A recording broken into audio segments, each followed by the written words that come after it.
বিশ্বনবী বলেন, মান কারাআ আয়াতাল কুরসি দুবুরা কুল্লি সলাতিন মাকতুবাতিন লাম ইয়ামনাহু মিন দুখুলিল জান্নাতি ইল্লাল মাউত।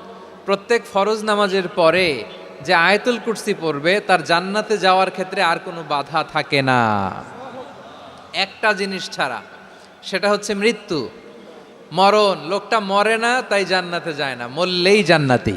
এই আয়াতুল কুরসির এই আয়াতে আল্লাহ তাআলা খুব স্পষ্টভাবে নিজের পরিচয় তুলে ধরেছেন। আবার সূরাতুল ইখলাসের ভেতরে আল্লাহ তাআলা খুব চমৎকার ভঙ্গিমায় তিনি নিজের পরিচয় তুলে ধরেছেন। অনুরূপভাবে সূরা হাশরের শেষ 3 আয়াতেও আল্লাহ তাআলা খুব চমৎকারভাবে নিজের পরিচয় তুলে ধরেছেন। আওয়াজ করে পড়ুন সুবহানাল্লাহ। সূরা হাশরের শেষ 3 আয়াতের একটা বিশেষ ফজিলত আছে, এটা আপনারা পড়বেন। কি ফজিলত? বিষ্ণু ইসা ইসলাম বলেন, মান ক্বালা হিনা ইউসবিহু সালাসা মাররাতিন আউযু বিল্লাহিস সামিউল আলিম মিনাশ শাইতানির রাজীম সুম্মা ক্বারাআ সালাসা আয়াতিন মিন আখিরি সূরাতিল হাশরি ওয়াক্কালাল্লাহু বিহি ৭০,০০০ মালাকিন ইউসাল্লুনা আলাইহি ওয়া ইন মাতা ফি যালিকাল ইয়াউমি মাতা শাহীদান। বিশ্বনবী মুহাম্মদুর রাসূলুল্লাহ সাল্লাল্লাহু আলাইহি ওয়াসাল্লাম ইরশাদ করেন, যে ব্যক্তি সকালবেলা 3 বার তেলাওয়াত করবে আউযু বিল্লাহিস সামিউল আলিম মিনাশ শাইতানির রাজীম, এরপরে সূরা হাশরের শেষ 3টি আয়াত তেলাওয়াত করবে, রব্বুল আলামিন ওই ব্যক্তির জন্য ৭০,০০০ ফেরেশতা নিয়োগ দিবেন যারা সারা দিন ওই লোকের জন্য মাগফিরাতের দোয়া করবে। শুধু এখানেই শেষ নয়, বিশ্বনবী ফরমান, ওয়া ইন মাতা ফি যালিকাল ইয়াউমি মাতা শাহীদান, ওই দিন যদি ওই ব্যক্তিটা ইন্তেকাল করে সে শহীদ হয়ে কিয়ামতের দিন আল্লাহর সামনে দাঁড়াবে। সকালবেলা যদি পড়েন 3 বার আউযু বিল্লাহিস সামিউল আলিম মিনাশ শাইতানির রাজীম 3 বার পড়ে সূরা হাশরের শেষ 3 আয়াত যদি তেলাওয়াত করেন, তাহলে আপনার জন্য আল্লাহ তাআলা ৭০,০০০ ফেরেশতা নিয়োগ করবে। সারা দিন তারা আপনার জন্য মাগফিরাতের দোয়া করবে, আর ওই দিন ইন্তেকাল করলে আল্লাহ তাআলা শহীদ হিসেবে আপনাকে কিয়ামতের দিন দাঁড় করাবে। সুবহানাল্লাহ, এত আস্তে। আবার সন্ধ্যাবেলায় যদি পড়েন, সারা রাতের জন্য ৭০,০০০ ফেরেশতা মাগফিরাতের দোয়া করবে। ওই রাতে মারা গেলে শাহাদাতের মৃত্যু নসিব হয়ে যাবে। এজন্য এই দোয়াটা পড়ার দরকার আছে না নাই? আযকারুস সাবাহি ওয়াল মাসা, সকাল সন্ধ্যার যে জিকির, এই জিকিরের অন্তর্ভুক্ত করে নেবেন এই ওয়াজিফাটা।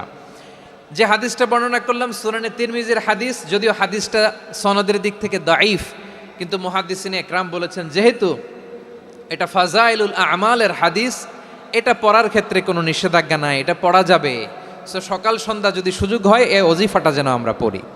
আল্লাহ বললেন, আমার অনেক সুন্দর সুন্দর নাম আছে, অনেকগুলো গুণবাচক সুন্দরতম নাম আছে, তোমরা এই নামগুলো ধরে আমি আল্লাহরে ডাকো, আর যারা আমি আল্লাহর নামের বিকৃতি ঘটায় তাদেরকে তোমরা বর্জন করো, আর তারা দুনিয়াতে যা করেছে আখিরাতের ফল তারা ঠিকই পাবে। সুবহানাল্লাহ বলেন। আল্লাহর অনেক সুন্দর সুন্দর নাম আছে, এগুলো ধরে ডাকতে বলা হয়েছে, আর যারা আল্লাহর নামের বিকৃতি করে তাদেরকে বর্জন করতে বলা হয়েছে। আপনি আল্লাহর নামের জিকির যখন করবেন, আপনি আমার আল্লাহর নামের বিকৃতি করতে পারবেন? বারোয়াখালীর ভাইয়েরা বুঝে থাকলে আওয়াজ দেন, আল্লাহর নামের বিকৃতি করা যাবে? আপনি যখন জিকির করবেন স্পষ্ট শব্দে আল্লাহর নামটা বোঝা যেতে হবে। সুবহানাল্লাহ ওয়ালহামদুলিল্লাহ লা ইলাহা ইল্লাল্লাহ আল্লাহু আকবার, একসাথে মিলিয়ে করেন অথবা আলাদা আলাদা করেন, অথবা শুধু আল্লাহ আল্লাহ এই নামের জিকিরও যদি করেন স্পষ্ট বোঝা যাইতে হবে। আল্লাহর নামের বিকৃতি করা যাবে, কিন্তু আল্লাহর নামের বিকৃতি করে জিকির এদেশে আছে না নাই? আছে। দেখবেন জিকিরের মধ্যে হুই হুই হুই হুই হুই এরকম করতেছে, আছে না নাই? সবাই মিলে লাফাচ্ছে, দফাচ্ছে, মাথা ঝুলাচ্ছে, আর কি কি যেন বলে, ওইটার মধ্যে আমি আল্লাহর নাম খুঁজে পাই না, এরকম আছে না নাই? হ্যাঁ, হই হই করে কিম্ভূত কিমাকার অদ্ভুত আওয়াজ করে তারা জিকির করে, সেখানে আল্লাহর নাম নাই। এই জিকির আল্লাহর কাছে গ্রহণযোগ্য হবে? আল্লাহ বলেন, ওয়াযারুল্লাযীনা ইউলহিদুনা ফি আসমাইহি, খবরদার আমার নামের যারা বিকৃতি ঘটায় তাদেরকে তোমরা বর্জন করো। এজন্য জিকির যখন করব সুস্পষ্টভাবে আল্লাহ তাআলার নাম সেখানে থাকতে হবে, ঠিক কিনা বলেন? আবার আল্লাহ বলেন, যেমন মনে চায় তেমন জিকির তোমরা করো না। ফাযকুরুল্লাহা কামা আল্লামাকুম মা লাম তাকুনু তা'লামুন। তোমরা জানতে না, আল্লাহ তোমাদের জানিয়েছেন কেমন করে আল্লাহর নামের জিকির করতে হয়। যেমন আল্লাহ শিখিয়েছেন তেমন করে আল্লাহরে ডাকো, ঠিক কিনা বলেন? আল্লাহ তাআলা যেমন শিখিয়েছেন তেমন ভাবে আল্লাহ তাআলাকে ডাকতে হবে, ঠিক ওই পদ্ধতিতে আল্লাহ তাআলার নাম জপতে হবে। কোন পদ্ধতিতে সেটাও আল্লাহ বলে দিচ্ছেন। আল্লাহ তাআলা বললেন, ওয়াযকুর রাব্বাকা ফি নাফসিকা তাদাররুআন ওয়া খীফাতান ওয়া দুনাল জাহরি মিনাল কওলি বিল গুদুই ওয়াল আসাল ওয়া লা তাকুম মিনাল গাফিলিন। খবরদার, আল্লাহর নামের জিকির করো, আল্লাহকে ডাকো। ফি নাফসিকা, মনে মনে, তাদাররুআন, সবিনয়ে, খীফাতান, ভীত বিহবল চিত্তে, দুনাল জাহারি মিনাল কওল, অনুচ্চ স্বরে অনুচ্চ আওয়াজে। এভাবে আল্লাহর ডাকলে সেই ডাকা কবুল করে নিবে কে? তাহলে আল্লাহকে জপতে হবে মনে মনে, সবিনয়ে, ভীত বিহবল চিত্তে, অনুচ্চ স্বরে, এভাবে জিকির করতে হবে। বিষ্ণু ইসলাম এবং বিশ্বনবীর সাহাবারা ঠিক এই পদ্ধতিতে আল্লাহ তাআলাকে ডাকতেন। তাহলে এই যে আল্লাহ তাআলার সুন্দর সুন্দর নামগুলো আছে, এগুলো ধরে আমরা আল্লাহ তাআলার জিকির করব, তার প্রশংসা করব, তার পবিত্রতা বর্ণনা করব, তাহলে খুশি হবেন কে? বিষ্ণু ইসলাম বলেন, আশ-শাইতানু জাসিম আলা কলবি ইবনে আদম। শয়তান বনি আদমের কলবের মধ্যে এরকম খামচি মেরে বসে থাকে। খামচি বোঝেন তো? শয়তান বনি আদমের হৃদয়ে কলবে খামচি মেরে বসে থাকে। ফাইদা যাকারাল্লাহ খানাসা, যখন মানুষ আল্লাহর জিকির করে শয়তান দৌড়ে পালায়।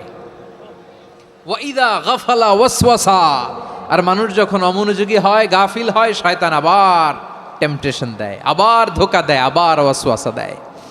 এজন্য বিশ্বনবী বলতেন, লা ইয়াজালু লিসানুকা রাতবান মিন যিকরিল্লাহ। সব সময়, প্রতি মুহূর্তে, সর্বক্ষণে তোমার জিহ্বাটা আল্লাহর জিকির দিয়ে ভিজা রাখবা, আল্লাহর জিকির দিয়ে সিক্ত রাখবা, তাহলে কবুল করবে কে? সবাই পড়েন সুবহানাল্লাহ, আলহামদুলিল্লাহ, লা ইলাহা, সুবহানাল্লাহ, আলহামদুলিল্লাহ, লা ইলাহা ইল্লাল্লাহ, লা ইলাহা ইল্লাল্লাহু মুহাম্মাদুর রাসূলুল্লাহ সাল্লাল্লাহু আলাইহি ওয়াসাল্লাম। প্রিয় ভাইরা, আল্লাহ তাআলার অনেকগুলো নাম আছে। আল্লাহ তাআলার এই নামগুলো ধরে তার নাম আমাদের ডাকতে হবে, জপতে হবে। বিষ্ণু ইসলাম বলেন, ইন্না লিল্লাহি তিসআতান ওয়া তিসঈনা ইসমান মিআতান ইল্লা ওয়াহিদা। আল্লাহর রয়েছে 99টা নাম, এক কম 100। এক কম, আমরা বাংলায় বলি না যে এক কম 100, মানে আসলে কয়টা? 99টা। বিশ্বনবী বলেন, আল্লাহর 99টা নাম আছে, মিআতান ইল্লা ওয়াহিদা, এক কম 100। মান আহসাহা দাখালাল জান্নাহ, যে ব্যক্তি 99 নাম মুখস্থ করে তার সিনার ভেতরে রাখবে, আল্লাহ তাআলা তাকে জান্নাত দিয়ে ধন্য করে দেবে। এবার বলেন, আল্লাহর নামগুলো জানার দরকার আছে না নাই? এই নামগুলো আমরা জপব, মুখস্থ করব। এই নামগুলো আগে আয়ত্ত করতে হবে। এই নামের যে অর্থ সেটা অনুধাবন করতে হবে। এই নামের যে দাবি সেটা মানতে হবে। সিবগাতাল্লাহ ওয়া মান আহসানু মিনাল্লাহি সিবগা ওয়া নাহনু লাহু আবিদুন। আল্লাহর রঙে রঙিন হইতে হবে। আমার আল্লাহ দয়ালু, আমরাও দয়ালু হতে হবে। আমার আল্লাহ সহনশীল, আমরাও সহনশীলতার চর্চা করতে হবে। আমার আল্লাহ মেহেরবান, আমরাও মেহেরবান হতে হবে। বিষ্ণু ইসলাম আল্লাহর এই চমৎকার সুন্দরতম নামগুলো ধরে ধরে আল্লাহর কাছে চাইতেন। আপনি যখন দোয়া করবেন, আল্লাহর নামগুলো ধরে যদি দোয়া করেন, আল্লাহ ওই দোয়া ফিরায় দেয় না। সুবহানাল্লাহ বলেন। আপনি যদি দোয়ার মধ্যে বলেন ইয়া রহমান, সবাই বলেন ইয়া রহমান, ইয়া রহিম, ইয়া হাইয়্যু, ইয়া কাইয়্যুম। আল্লাহর চমৎকার নামগুলো ধরে ধরে যদি আল্লাহর কাছে ফরিয়াদ করেন, আল্লাহর নামগুলো ডাকেন, মুহূর্তেই কবুল করবে কে? বিষ্ণু ঈসা ইসলাম এভাবে আল্লাহর নামগুলো ধরে ধরে জিকির করতেন, আল্লাহর নাম জপতেন। তিনি বলতেন, আস আলুকা বিকুল্লি ইসমিন হু আলাক, আল্লাহ তোমার যত নাম আছে সব নামের ওসিলায় তোমার কাছে ফরিয়াদ করি, সব নামের ওসিলায়। আনজালতাহু ফি কিতাবিক, যে নাম তুমি তোমার কিতাবে নাজিল করেছো। আও আল্লামতাহু আহাদাম মিন খালকিক, অথবা তোমার কোনো সৃষ্টিকে তোমার নাম তুমি জানিয়েছো। আও ইস্তাসারতা বিহি ফি ইলমিল গায়বি ইনদাক, অথবা গায়েবের জ্ঞানে তুমি তোমার নিজের জন্য ওই নামগুলো সংরক্ষিত রেখে দিয়েছো। সব নামের ওসিলায় তোমার কাছে চাই। সুবহানাল্লাহ পড়েন। তার মানে আল্লাহ তোমার যে নামগুলো আমরা জানি এগুলার ওসিলায়ও চাই, যে নামগুলো আমরা জানি না সেগুলোর ওসিলায়ও চাই। আল্লাহর সব নাম আল্লাহ আমাদেরকে জানায় নাই, কিছু নাম জানিয়েছেন, কিছু নাম তিনি জানান নাই। সুবহানাল্লাহ বলেন। আল্লাহ তাআলা তার কিছু নাম কোরআনে উল্লেখ করেছেন, কিছু নাম স্পেশাল কিছু নবীদেরকে জানিয়েছেন, আর কাউকে জানান নাই। কিছু নাম তিনি কিয়ামতের দিন আমাদের সামনে প্রকাশ করবেন যে এইটাও আমার একটা নাম, এটা তোমরা কেউ জানতা না। সুবহানাল্লাহ, সারপ্রাইজ হিসেবে আল্লাহ তাআলা রেখে দিয়েছে, কেউ জানে না। কিয়ামতের দিন আল্লাহ তাআলা সেই নামগুলো জানাবেন। আর কিছু নাম আছে সেই নামগুলো আল্লাহ কোরআনেও বলে নাই, কোনো নবীরেও জানায় নাই, কিয়ামতের দিনও সারপ্রাইজ হিসাবেও জানাবে না। ওই নামগুলো স্বয়ং খোদ আল্লাহ ছাড়া কেউ জানে না।